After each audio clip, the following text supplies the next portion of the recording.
వర్గ రాజకీయాలనగానే ముందుగా గుర్తొచ్చేది రాయలసీమే. అందులో అనంత రక్త చరిత్రంతా హత్య రాజకీయాల మయమే. తమ ఆధిపత్యం కోసం అధికారాన్ని అండగా ఉంచుకోవడం దశాబ్దాలుగా ఇక్కడ నడుస్తున్న చరిత్ర.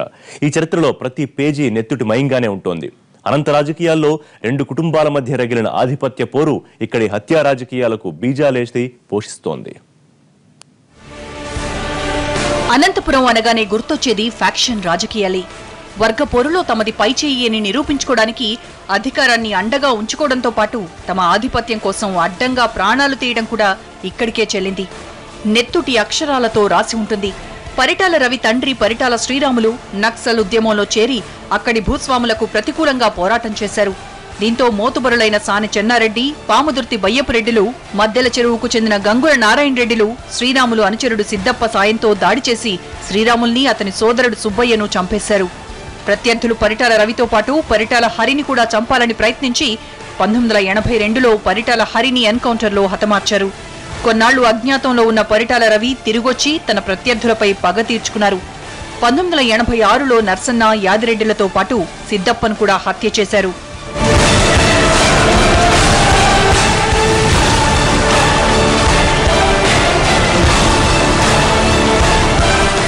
1983 జూన్ 1న అనంతపురం లాడ్జిలో ఉన్న గంగుల నారాయణ రెడ్డి హత్య జరిగింది. దీంతో పెనుగొండ ఎమ్మెల్యేగా రామచంద్రారెడ్డి ఎన్నికయ్యాడు.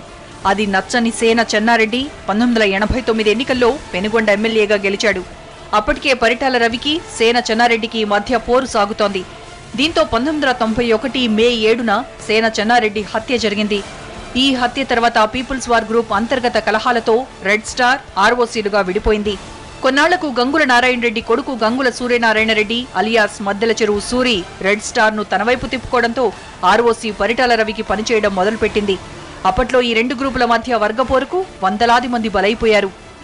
అంటే ఇది పార్టీలు అనే పేరు కాకుండా మొట్టమొదట అక్కడ కులంతోనో మతంతోనో లేక ఇతర కారణాల వలన పెరుగుతుంటాయి. ఆ ఇతర కారణాలు చివరికి అది రాజకీయాల చుట్టూ ముడిపడి ఆ రాజకీయ పార్టీలకు అనుబంధం అవుతాయి.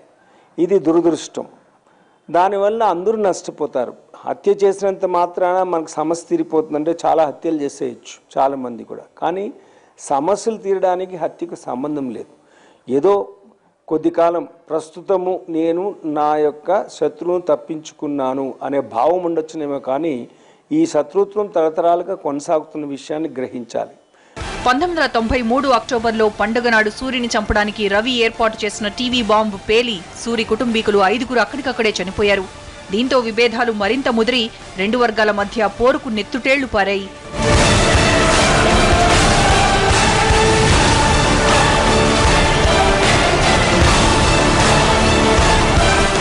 1996లో ఓబుల్రెడ్డిపై ఆర్ఓసీ సభ్యులు దాడి చేసి అత్యంత దారుణంగా చంపేశారు. ఆ తర్వాత బెంగళూరుకి మకాం మార్చిన సూరి కారు బాంబుతో పరిటాల రవి హత్యకు కుట్ర పన్నాడు. కానీ ఈ దాడి నుంచి పరిటాల రవి గాయాలతో బయటపడ్డాడు. ఆ తర్వాత 1999లో ఓబుల్రెడ్డి సోదరుడు రమణారెడ్డిని కూడా ఆర్ఓసీ సభ్యులు చంపేశారు.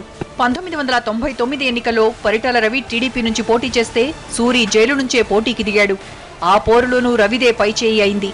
దీంతో జైలు నుంచే సూరి రవి హత్యకు కుట్ర పన్నాడు. టీడీపీ అధికారంలో ఉన్న నాళ్లు పరిటాల రవిని ఏమీ చేయలేకపోయిన సూరి 2004లో కాంగ్రెస్ అధికారంలోకి వచ్చాక రెచ్చిపోయాడు. ఆ టైంలో రవి అనుచరుల ఏరివేత మొదలైంది. 2004 సెప్టెంబర్ 7 రవి ప్రధాన అనుచరుడు తగరకుంట ప్రభాకర్ను హత్య చేశారు.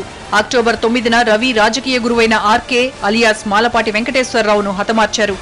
అప్పటికే ఎన్నోసార్లు రవిని హత్య చేసేందుకు ప్లాన్ వేసిన మద్దెల చెరువు సూరి 2005 జనవరి 24న అనంతపురంలో పార్టీ కార్యాలయం నుంచి బయటకొస్తున్న రవిని హతమార్చారు. అలా పరిటాల రవి నెత్తుటి చరిత్రగా మిగిలిపోయాడు.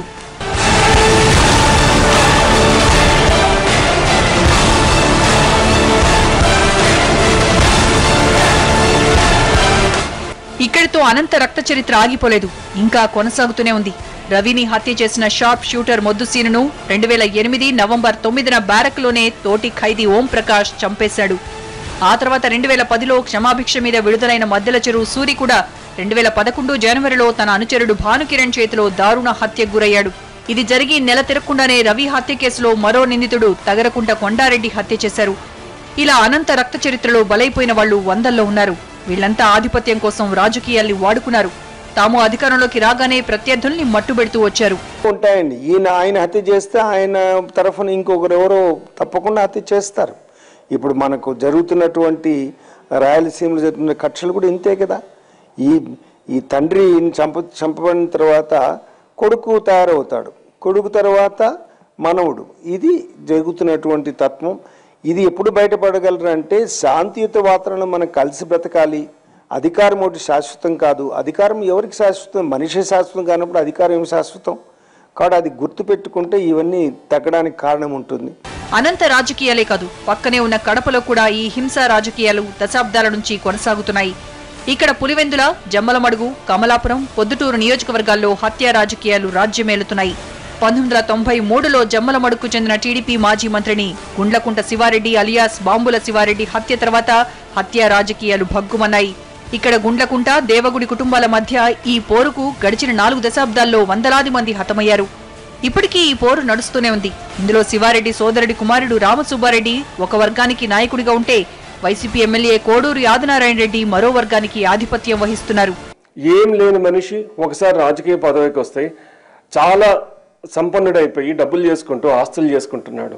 సో వాళ్ళు ఎవరైతే పదవికి రాలేకపోతున్నారో వాళ్ళు దిగులు పడి, లేకపోతే ఈర్ష్యానండి, లేకపోతే ద్వేషం అనండి, మనం చేసుకునే ఆస్తి సొమ్ము ఇవన్నీ కూడా మనకు కాకుండా పోయినాయి. కాబట్టి ఈ వ్యక్తి వల్ల మనకు ఇట్లా పోయింది కాబట్టి ఇతను మనం హతమారుస్తామని చెప్పని ఇట్లా ఒక వ్యక్తిగత ద్వేషాలు కూడా ఉన్నాయి.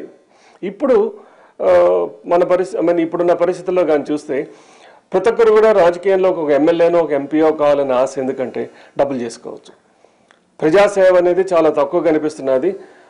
అందరూ తప్పని చెప్పనను, కానీ చాలామంది ఎమ్మెల్యే కానీ ఎంపీ కానీ ఎమ్మెల్సీ అయిన తర్వాత వాళ్ళ స్థితిగతులు కానీ వాళ్ళ ఆర్థిక హోదా కానీ మారిపోయి ఇది కేవలం డబ్బులు చేసుకునే వ్యవస్థగా తయారైంది రాజకీయాలు. అందుకని ఈ ఆధిపత్య పోరు, ఆర్థిక లావాదేవీల పోరులో కొట్టుకొని వస్తున్నారు వీళ్ళు.